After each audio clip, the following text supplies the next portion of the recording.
Welcome back to the Brittany Hughes Show, everybody. Another week, another school shooting in what has become an all too common occurrence that we as a society absolutely refuse to address in any meaningful way, because doing so would require us to ask some very hard questions and speak some very inconvenient truths that we are not allowed to say because it might step on somebody's toes. And so once again, here we are talking about it. Right here before Christmas, two families are now mourning the loss of a loved one killed in the shooting at a Christian K-12 school in Madison, Wisconsin on Monday. 42-year-old teacher Aaron West and 14-year-old student Ruby Vergara were killed after a 15-year-old student, a young woman, which is statistically rare, opened fire in the library of Abundant Life Christian School before shooting herself. It is a story that we've all read before. All too common, unfortunately. And now there are two more victims added to the list of people who have been murdered senselessly by a deranged lunatic, an angry psychopath who just wanted to kill innocent people. Because, to be honest, I'm not really sure why. I'm not sure what depths of evil have to have infected your heart and your soul to just want to do something like this. But we're seeing more and more of it, and we have got to start grappling with the question of why. There is a reason for this, and it's a reason that we don't want to look at and we don't want to address because it is hard to do. But we are going to keep seeing stuff like this if we keep taking aim at straw men rather than dealing with the root of this issue. And so we're going to talk about it. And quite frankly, I don't care how uncomfortable it makes you or me or anybody, because I'm sick of waking up to stories like this, and I bet you are too.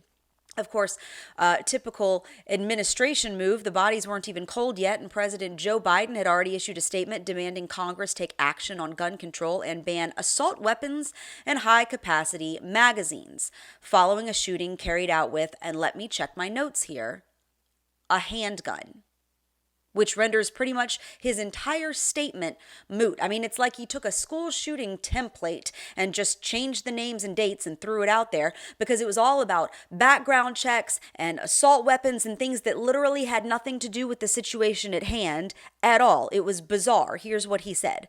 Congress must pass common sense gun safety laws, universal background checks, and national red flag law, a ban on assault weapons and high-capacity magazines. We can never accept senseless violence that traumatizes children, their families, and tears entire communities apart. Except that so-called assault weapons, which are basically just rifles that the government deems too scary looking to be in the hands of ordinary citizens, has nothing to do with their function or anything actually about them. They just look scary. And, quote, high-capacity magazines, which again, subjectively defined, has nothing at all to do with the tragedy that occurred at Abundant Life Christian School on Monday. Nothing at all. A 15-year-old girl who was not allowed to have a gun in the first place, for all the good that did, who had an obsession with school shootings and an apparent hatred for men, walked into the school library with a handgun and started firing away before turning the gun on herself. There are already plenty of laws against all of that, by the way. Plenty of laws. Both federal and Wisconsin law generally make it illegal for someone younger than 18 years old to possess a firearm. It is illegal for any person to intentionally sell, loan, or give a weapon, a firearm, to someone younger than 18. Wisconsin has a child access firearm law that makes it illegal to recklessly store a loaded firearm within reach or easy access of a child younger than 14. It's interesting because the fact that the gun that was used in this particular shooting was a handgun ended up barely being a footnote in news reports. I find that to be very, very telling in this case. You may have noticed. In fact, when I was researching this story and I was looking for details just to simply put together kind of a factoid, the basics of what had happened in this incident for our website over at MRC-TV, I was looking for any mention of the kind of gun that was used because, of course, from that, it's going to be pretty easy to predict where the narrative is going to go. For instance, if the shooter was a white, straight male with a scary-looking rifle, and that sort of checks all of the left's narrative boxes, you can pretty well tell exactly what the next 24 to 48 hour news cycle is going to look like. If anything thing about that is different, however. If the victims don't match the perceived narrative, if the shooter doesn't match a certain set of characteristics, if the motive doesn't quite fit, like say if the shooter was a deranged leftist or non-binary or someone from one of the left's preferred religions or whatever, or if they used a handgun, then the story gets dropped like a hot rock because it can't be used to push a narrative in the same way. And it's interesting because if the weapon happens to be one of the left's favorite boogity guns, right, like an AR-15 or their favorite term, an AR-style rifle, which they like to blame for anything and everything, that detail is like in the first or second sentence of any news report. You can pick up on that very quickly. I mean, as a matter of fact, in many cases, we know what type of gun or at least what style of gun was used before we even know who the shooter was or the victims' names have come out. In many cases, that is often the first detail that the left seizes on. It's like the linchpin, but not in this case. Here's how CNN reported this story. 2 guns were recovered at the school, but only one was used in the shooting, Madison police said in a Wednesday news release.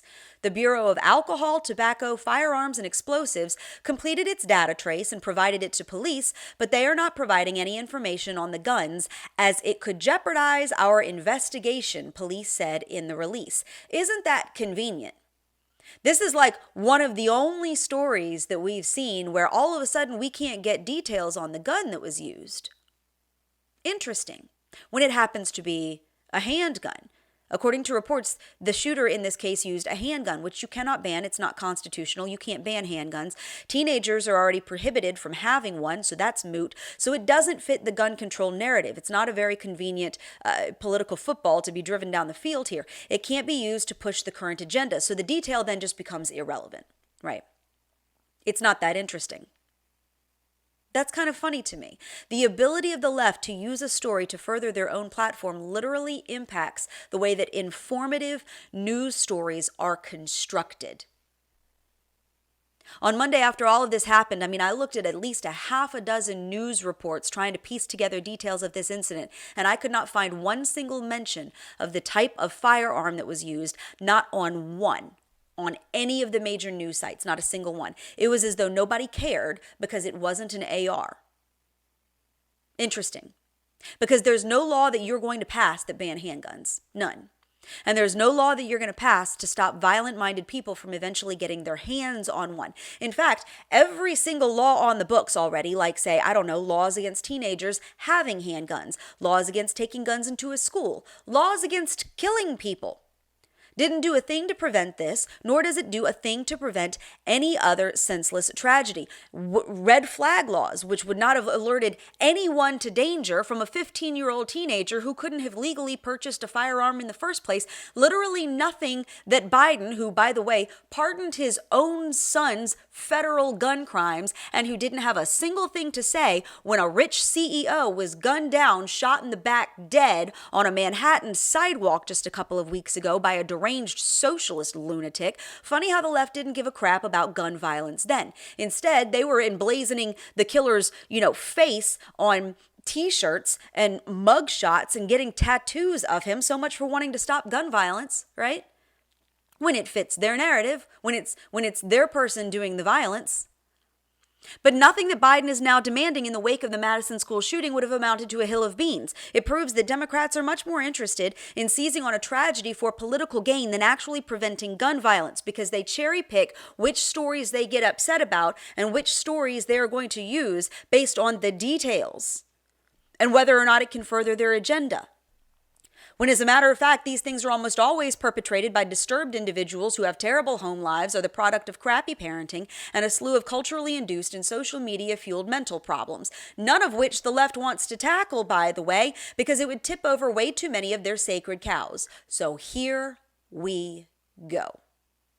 For example, the fact that apparently this young lady's life was garbage, largely thanks, it seems, to her parents. According to report, this young woman split time between the homes of her parents throughout nearly her entire childhood. Her parents had been married to each other and divorced from each other twice, so they were all over the dang place and couldn't keep their crap together. According to CNN, They had a court order mandating a very complicated schedule requiring her to split her time between her mother and her father's homes, which are 30 to 45 minutes apart, multiple times per week. Her parents shared custody, records show, and a mediation agreement from July of 2022 notes that their daughter was enrolled in therapy and the parents were encouraged to participate. Yeah, I bet. This is absolutely crazy. But we're not supposed to say that it's crazy because so many people are in so many similar situations all across this country. I mean, divorce, cohabitation, broken families, dads not living with their kids, moms shacking up with some new dude every couple of years, kids getting tossed around between houses like they're a duffel bag that you can just throw in your trunk and haul off wherever. These things have become so commonplace, and I know I've got listeners on this podcast right now who are in situations like this. I know that. Where adults have made choices, knowingly made choices that have affected their relationships. They have brought children into this world, into volatile situations, and we act as a society like that's okay because it's common.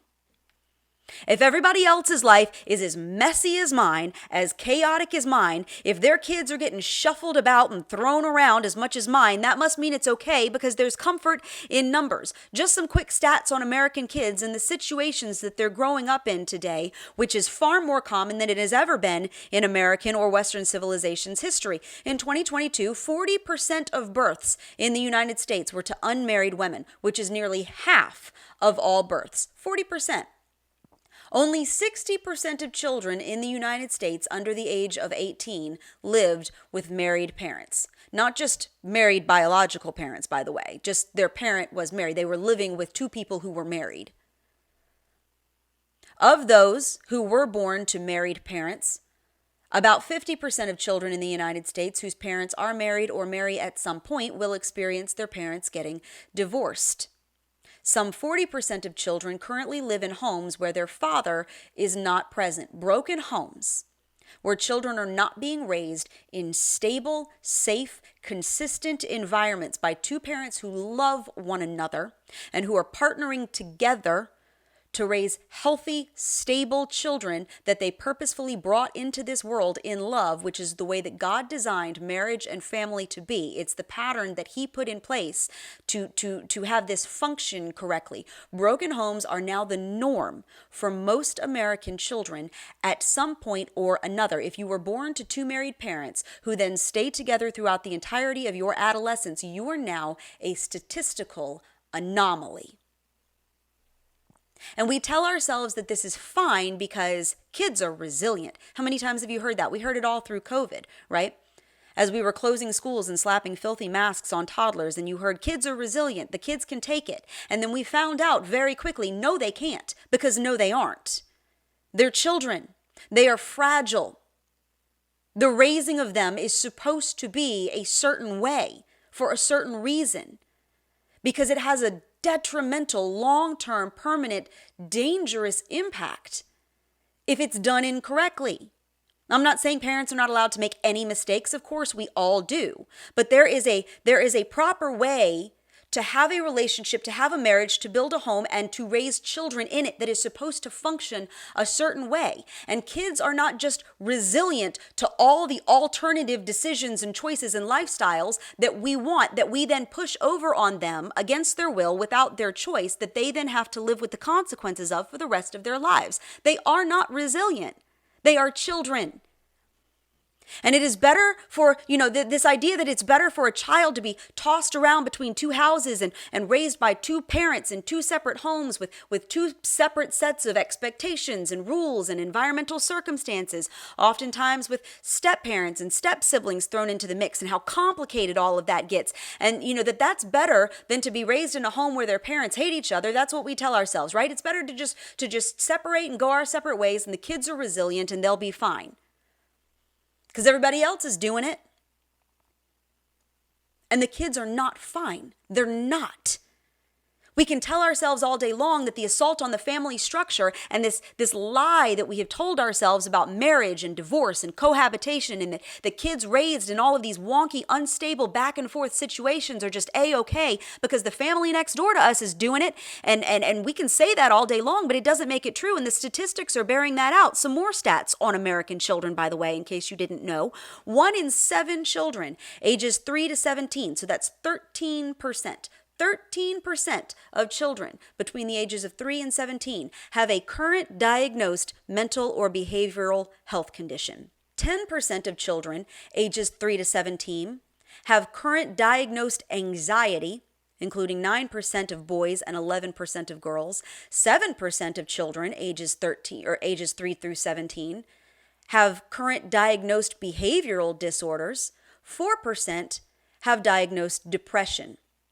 Among U.S. adolescents between the ages of 12 and 17 as of 2022, so recently, 21% of teens reported symptoms of anxiety in the past 2 weeks. 17% reported symptoms of depression in the past 2 weeks. Among high school students in 2023 in the United States, 40% reported persistent feelings of sadness or hopelessness in the past 20 years, or in the past year. 20% reported seriously considering attempting suicide in the past year. That's 1 in 5 high school students, y'all. 1 in 5. 16% reported making a suicide plan in the past year. 9% reported attempting suicide in the past year. 22% reported drinking alcohol in the past 30 days. 17% reported using weed in the past 30 days. This is from the U.S. Census Bureau. The kids are not okay. They are not resilient. They are not impervious to the effects of the choices that we are making that directly impact them and their lives. The relationship choices, the parenting choices, our career choices. We are raising a generation of children in unstable environments, tracing back to the home where their very life situation, which is mostly out of their control, it's dictated by their parents and the court system, and they often get no say in it until they are teenagers at least. They oftentimes do not have a father consistently present in their home, which creates all manner of issues that can manifest differently in boys and girls, and we are lying to ourselves to convince ourselves that this is okay, because to say otherwise would mean that we, the adults in the room who are making bad choices in relationships, whether it's to hook up with someone that we shouldn't be with and who we have no business having children with, or to split up whenever we're unhappy and we think we can do better, and regardless of what effect that might have on our children, and we tell ourselves that this is all okay because it's easier than holding ourselves accountable or curbing our impulses, and what we want at any given moment. And then you take this and you add in heaps of societal pressure, social media contagions, predatory behavior from other adults, like this endemic of sexual abuse that we're now seeing in our school systems, and we are destroying our kids. And we don't want to say that because it would require accepting that much of this is our fault. That we don't get to just make whatever decisions we want in a vacuum. It's not just about your happiness and how you feel, contrary to what society tells us. It's not just about you chasing your dreams and chasing your bliss. Now, of course, not all kids are going to end up being mass shooters who go off and try to kill a mess of people. Obviously, we're dealing with, the extreme end of the situation here. But it's no surprise, or at least it shouldn't be, that we're seeing it more and more because we've been doing insane and insurmountable amounts of damage to our children. I mean, how often have we seen this very situation play out, in the wake of a school shooting like this? It's not new. This is the same broken record playing over and over and over again. In her writings, this young woman expressed an abject hatred for her parents, including her father, for men in particular. It's very clear that her anger and her issues contributed to this obsession with death and suicide and violence, and all of this warped her brain to the point of just objective insanity. She glorified school shooters. She listened to music that did the same, and she fell through the cracks. Nobody was checking up on her. I mean, the stuff that they found in this young girl's closet, on her computer, on her phone, she was eyeball deep in this mess. And you're telling me that she had two concerned, present parents who just didn't notice? The kids are not okay, and we refuse to look at the root causes that drive this stuff. It's why it's easier to just scream about gun control. Even when the laws that you're proposing don't make any sense, and wouldn't have made a lick of difference because, God forbid we look at ourselves and our own selfishness and our own choices and say, dang, maybe it's us. Maybe we are doing something to children that make them like this. And this is why we're seeing more and more of these kinds of incidents. The guns have always been around. I mean, AR-15s have been commercially available since the 60s. Firearms have been available since well before the founding of the nation. People have always had guns. But it's only been the past 25 or so years that we have seen this kind of thing become more and more prevalent, particularly among young people. Maybe we're doing something wrong. Maybe this rewriting of marriage and family and relationships and how children should be brought into this world and raised, the complete erasure of faith and God as a foundational, structure upon which to build relationships in a family. Maybe when we decided that we could one up his design for the world and families and our lives because, what we want is more important and, to hell with the consequences of it, maybe that was a mistake. We refuse to ask that. We refuse to lay the blame of this at the feet of the chaos that we have allowed to infect our kids. There was some speculation this week, for instance, when details of this shooting that were still coming out, that this young woman in question perhaps identified as transgender.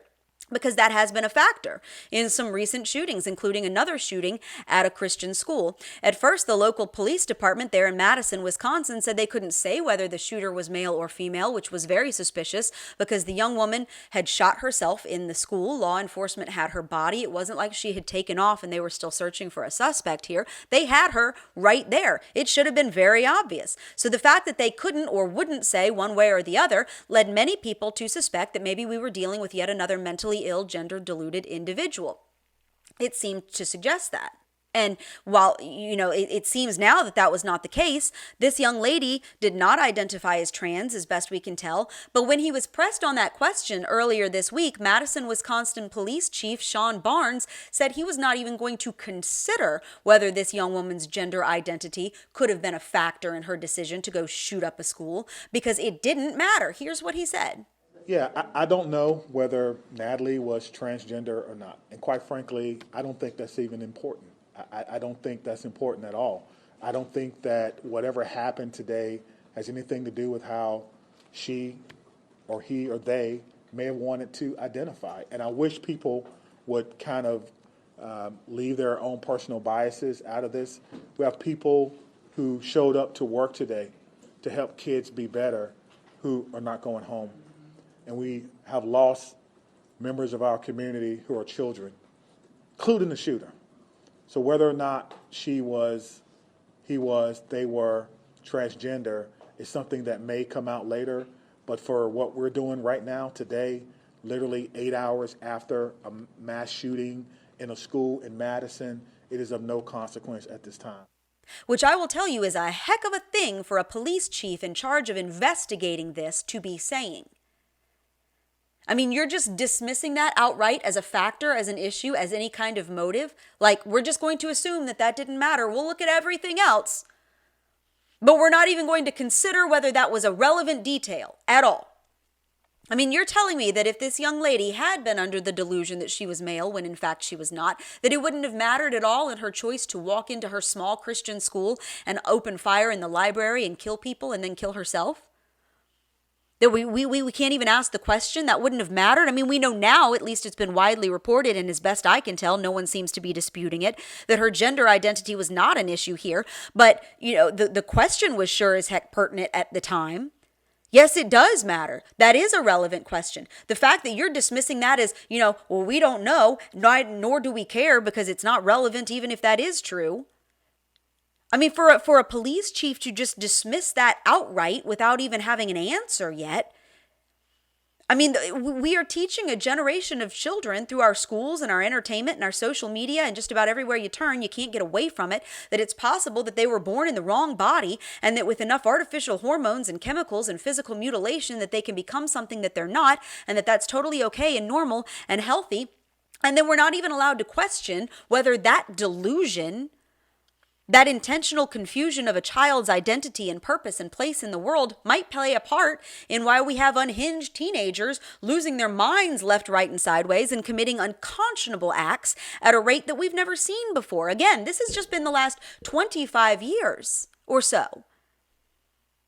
But we're not allowed to ask about their home life because we can't judge the choices that people make and the relationships that they're in. We can't say that, you should be married to a stable person and that then you should have children and that you should stay together because we don't want to judge anybody's choices or anybody's decisions. You can't cast any dispersion on anybody's decisions. That's their private life. We have to just accept everybody's choices as perfectly valid and perfectly normal. You can't question somebody's gender identity or whether or not that played a factor in why they were just completely lost as a goose in a snowstorm and ended up being violent. We're not allowed to question substance abuse because, again, that's not a choice, that's a disease, right? You can't judge anybody for anything. We are all supposed to be free of responsibility from our own choices. So instead, we blame inanimate objects that don't hurt anyone unless a person is behind them, that have been around for hundreds and hundreds of years, for this epidemic of violence that we are just now seeing in recent history. And we're supposed to ignore all of the other factors of society that have changed, that are to blame for this. We are breaking our kids. We are destroying our society. We no longer see dating and relationships as a path to finding a stable life partner. Now it's just about casual sex and hookups. We don't see marriage as sacred and permanent and something that should be fought for desperately when necessary. We don't see having a healthy family as a life goal that should be craved and aspired to. We see children as burdens, not blessings. We see them as accessories to just be carted around as we live whatever lives we want, rather than demanding that we structure our lives and our choices and curb our impulses based on what is best for them. And we're not long-sighted enough to realize that all of this stuff, all of these concessions that we have made as a society, all of these selfish choices, this chipping away at the family structure and the proper raising of children and the policing of ourselves, it's all having a detrimental long-term effect on the next generation, ranging from anxiety and depression among children at best to violence and derangement at worst.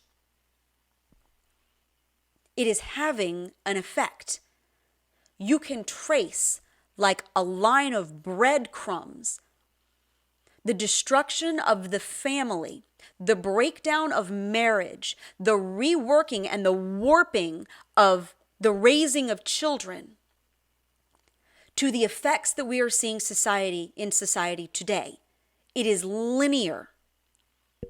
But saying that, grappling with that, trying to get to the root cause of that would require us to admit that maybe we as a society, in our rewriting of life and how to go about it properly, maybe we've been wrong. We're not willing to do that. And now our chickens are coming home to roost. You can ban every gun. You can pass every law. And it will not stop stuff like this, because the root of it is in the heart. That's the problem. And with that, that's the Brittany Hughes Show. I hope you guys will join me in a couple of weeks. I'm actually not going to be here for the next two Thursdays. Just the way that the holidays fall and spending time with family, and going to be out of town. So I hope you take a fantastic holiday break. Give yourselves a break. Be with your families. Rejoice and be thankful for them if you have one. Just raise good humans. Just raise good humans. and have a fantastic Christmas and a blessed New Year. I'll see you back here after the New Year. In the meantime, head over to Apple Podcasts, hit the subscribe button on The Brittany Hughes Show so you don't ever miss an episode. You can also subscribe to the Newsbusters podcast with Tim Graham on Mondays, Wednesdays, and Fridays. I'll see you back here after the New Year. Have a fantastic holiday. God bless.